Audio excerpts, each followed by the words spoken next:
तो सर्वप्रथम हम ध्यान पर चर्चा करते हैं। अब जैसे ये बात आई कि ध्यान करने की जरूरत नहीं है, ध्यान में रहने की जरूरत है, तो सीधी सी बात मैं कहूं, ये तो ऐसा ही है जैसे कोई कहे भोजन बनाने की जरूरत नहीं है, सिर्फ खाने की जरूरत है। अब ये संभव कैसे होगा? और ये ऐसा ही है जैसे कोई कहे मोबाइल चार्ज करने की जरूरत नहीं है, सिर्फ चलाने की जरूरत है। तो ध्यान करने का अर्थ यहां है कि ध्यान में रहा कैसे जाए, उस प्रक्रिया को जानना है। डायरेक्ट कोई ध्यान में कैसे रह सकता है? इतना सरल तो नहीं है। शब्द निरंतर मनुआ राता, मलिन वासना त्यागी, उठत बैठत कबो न छूटी ऐसी तारी लागी। जब सदगुरु कबीर इस बात पर जोर देते हैं कि सोते जागते उठते बैठते ध्यान में रहना है, तो ये रहने की अवस्था आएगी कैसे, ये भी तो विचारना होगा। ध्यान में रहा कैसे जाए, इस पर विचार करना है। और ध्यान में रहने का अर्थ क्या है? पहले तो हम यही जान लें कि ध्यान क्या है। पूर्ण होश में जीने की कला को ध्यान कहते हैं। पूर्ण जागृत अवस्था, पूर्ण जागृति, पूर्ण होश, यह ध्यान है और कुछ नहीं। आंख बंद करना ध्यान नहीं है, ये सत्य है कि सिर्फ आंख बंद करना ध्यान नहीं है। किसी नाम का जाप करना ध्यान नहीं है। ध्यान है पूर्ण होश में जीना, अर्थात आप अपने आप का दृष्टा बन सके, आप अपने आप का साक्षी बन सके, ये ध्यान है। अब अपने का दृष्टा बनने का भी अर्थ क्या है? जैसे अभी हम किसी और के मन को देखते हैं, हम किसी और के जीवन को देखते हैं कि वो आदमी चोर है, वो आदमी साधु है, वो आदमी धनी है, वो आदमी गरीब है, वो आदमी कुछ कह रहा है, वो आदमी कुछ सुन रहा है, उसके पास गाड़ी है, बंगला है, उसके पास मोबाइल है, हम देख रहे हैं। ये हुआ दूसरे को देखना कि दूसरा आदमी लोभी है, दूसरा आदमी क्रोधी है, अर्थात हम उसको देख रहे हैं कि उसके भीतर क्रोध है, कि उसके पास गाड़ी बंगला है। लेकिन अपना दृष्टा होने का मतलब यह है कि हम अपने मन के बारे में जानने लगे कि ये मन हमारा लोभी है, मन क्रोधी है, मन कामी है, मन लालची है। और जिस दिन हम अपने मन का दृष्टा बन जाएंगे, समझ लो ध्यान वहीं शुरू हो गया। अभी हम दूसरों को देखते हैं। तो साक्षी भाव का मतलब है कि जो विचार हमारे भीतर बह रहे हैं, हम उसे देखना शुरू कर दें। जो विचार हमारे भीतर चल रहे हैं, उसे देखना, ये दृष्टा भाव है, साक्षी भाव है। पूर्ण होश में जीना, ये ध्यान है। और पूर्ण होश में जीना इतना सरल तो नहीं कि बिना कुछ किए जिया जा सके। अब देखिए, आप साधारण सी बात में बता रहा हूं, आप लोग भोजन करते हैं, तो कई बार ऐसा आता है कि आपके थाली में भोजन आ गया और आप आधी थाली भोजन खत्म कर चुके हैं, और उसी समय कोई पूछता है कि जरा बताना नमक कैसा है, तो आप तुरंत नहीं बता पाते हैं। आप कहते रुको फिर एक और खा के बताते हैं। आधी थाली आप खत्म कर चुके, ध्यान कहाँ था? बेहोशी में खा रहे थे ना। अगर होश में होते तो आप झट से कहते हाँ नमक बड़ा बढ़िया है। लेकिन अक्सर ऐसा होता है कि आप आधा खा लेते और अचानक कोई पूछ दे नमक कैसा, आप कहते अच्छा रुको एक बार टेस्ट कर ले। मतलब अब तक जो आपने खाया वो बेहोशी की अवस्था थी, आप मौजूद नहीं थे, आप मूर्छित थे। हाथ काम कर रहा था, मुख भी अपना काम कर रहा था, लेकिन चेतना वहां नहीं थी, आप वहां नहीं थे। इसलिए उसका स्वाद की सूचना आप तक नहीं पहुंची, शरीर अपना काम कर लिया। यही बेहोशी की अवस्था है। कई बार आप कहते हैं ओह क्या कहें, गाली तो नहीं देना था, लेकिन पता नहीं कैसे मुख से निकल गई। मतलब उस वक्त आप बेहोश थे, तभी गाली निकल गई। कई बार आप कहते हैं क्रोध तो नहीं करना था, पता नहीं कैसे क्रोध निकल गया, कैसे क्रोध हम कर बैठे, मतलब आप बेहोश थे। इसी को बेहोशी कहते हैं कि जो ना चाहो वो हो जाए आपसे। यही मूर्छा की अवस्था है। आप कहते हैं बहुत कोशिश करते हैं, पता नहीं कैसे साथियों के साथ बैठते हैं तो तंबाकू खा लेते हैं। वही बेहोशी की अवस्था है। होश में न कोई गाली दे सकता है, होश में न कोई शराब पी सकता है, होश में न कोई झूठ बोल सकता है, होश में न कोई उद्वेगित हो सकता है।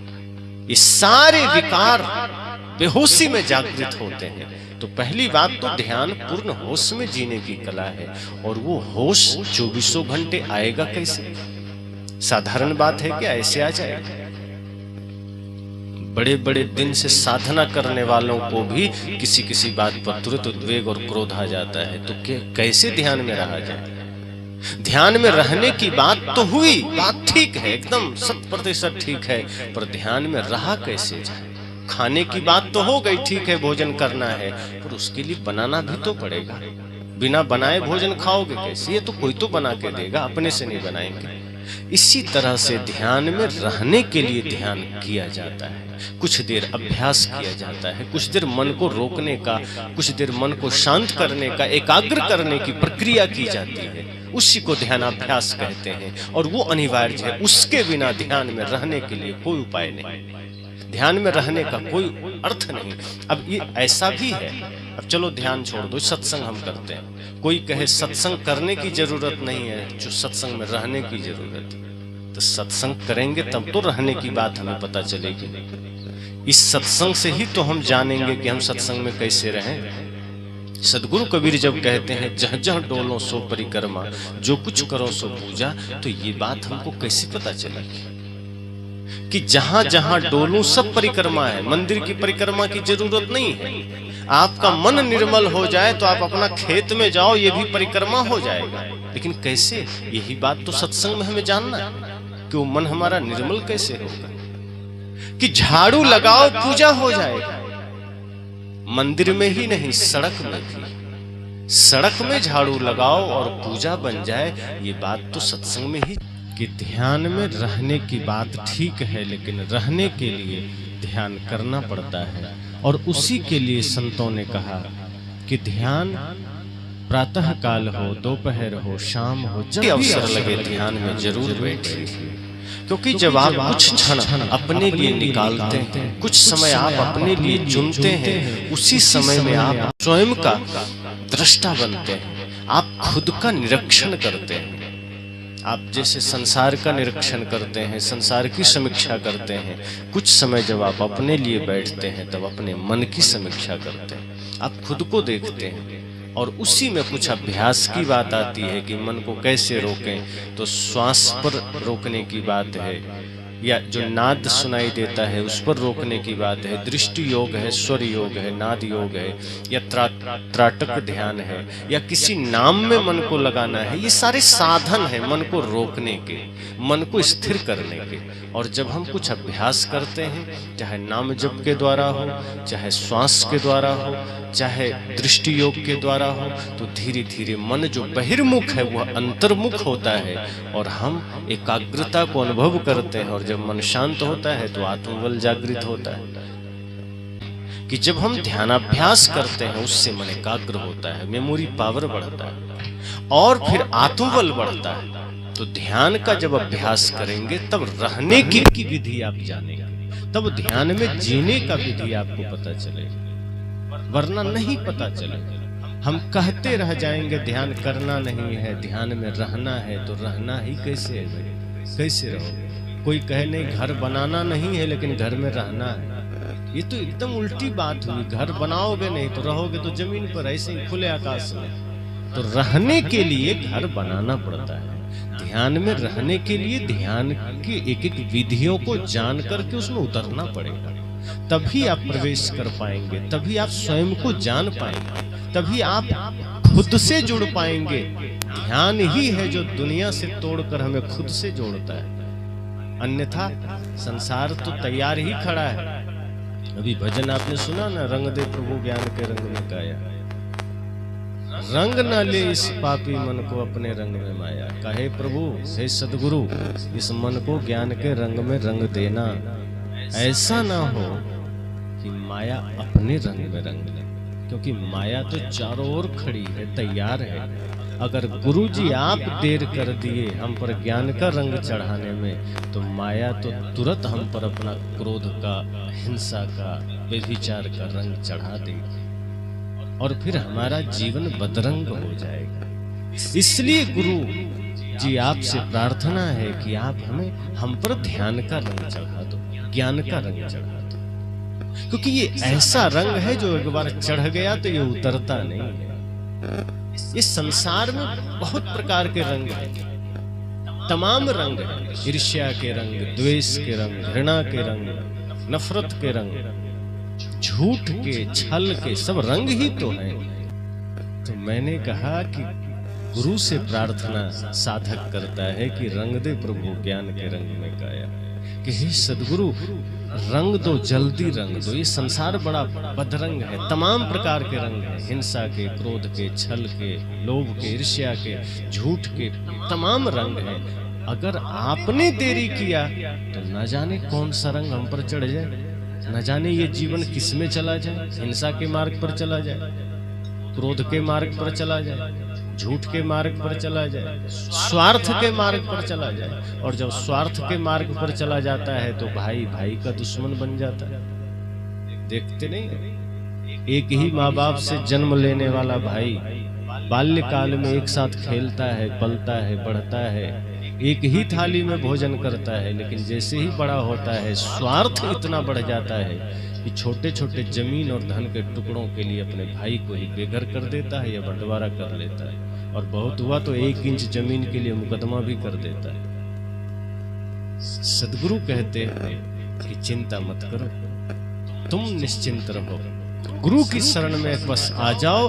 गुरु तो मैंने कहा कि जब तक गुरु की कृपा हम पर होगी कि गुरु हम पर ज्ञान का रंग चढ़ा दे, जब तक गुरु का आशीर्वाद हमें मिलेगा कि गुरु हम पर ध्यान का रंग चढ़ा दे, तब तक ये समझना कि हमारे जीवन की बड़ी इम्तिहान है, परीक्षा है कि न जाने चारों ओर से कौन सा रंग हमें अपने रंग में लपेट ले जाए।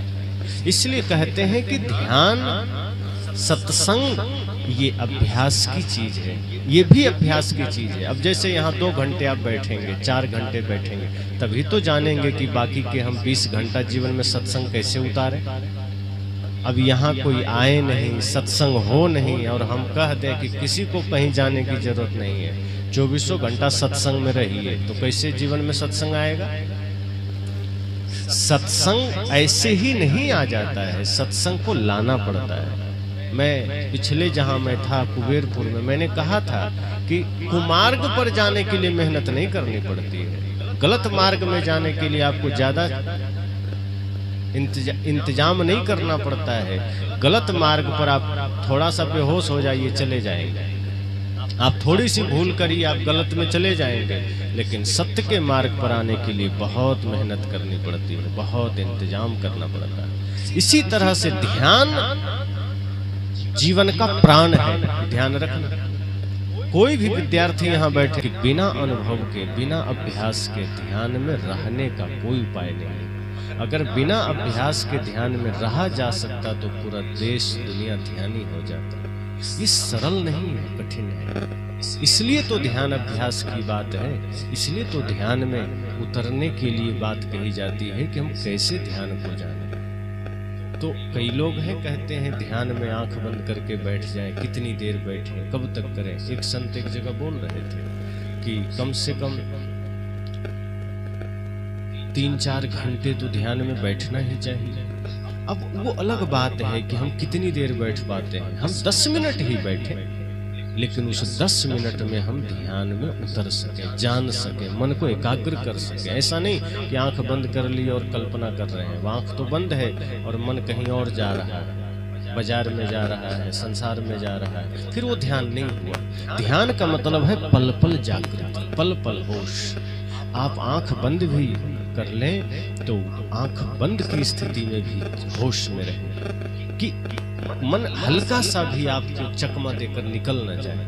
कई बार आप ध्यान अभ्यास जो लोग करते होंगे, अनुभव होगा कि जब आप ध्यान में बैठते हैं तो कुछ देर बाद पता चलता है मन तो कहीं और ही घूम रहा है, फिर आप जागृत होते हैं, फिर आप लौटते हैं। ये जागृति क्षण क्षण में करनी पड़ेगी, क्षण क्षण होश में आना पड़ेगा, और उसी के लिए ध्यान है। तो अभ्यास करेंगे तब ध्यान में रहा जा सकता है, बिना अभ्यास के कोई उपाय नहीं। इसलिए आप सब भी ध्यान का अभ्यास करिए।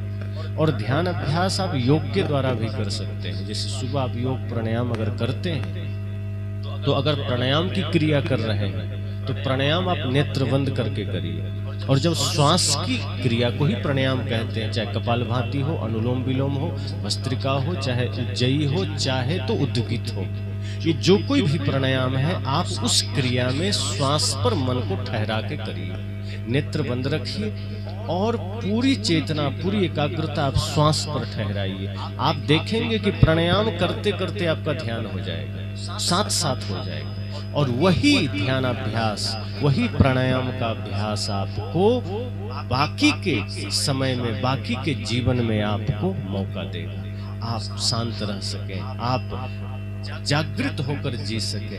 फिर आप जब ध्यान से उठेंगे और वास्तव में ध्यान की गहराई में उतर के उठेंगे, तब वही माहौल, वही लोग, वही समाज होंगे, लेकिन फिर आपका मन व्यथित नहीं होगा, उद्वेगित नहीं होगा। फिर कोई गाली भी दे देगा, फिर आपको कोई झूठ, आपसे आपकी कोई निंदा भी कर देगा, आपका मन व्यथित नहीं होगा। तो ध्यान अभ्यास इसलिए जरूरी है।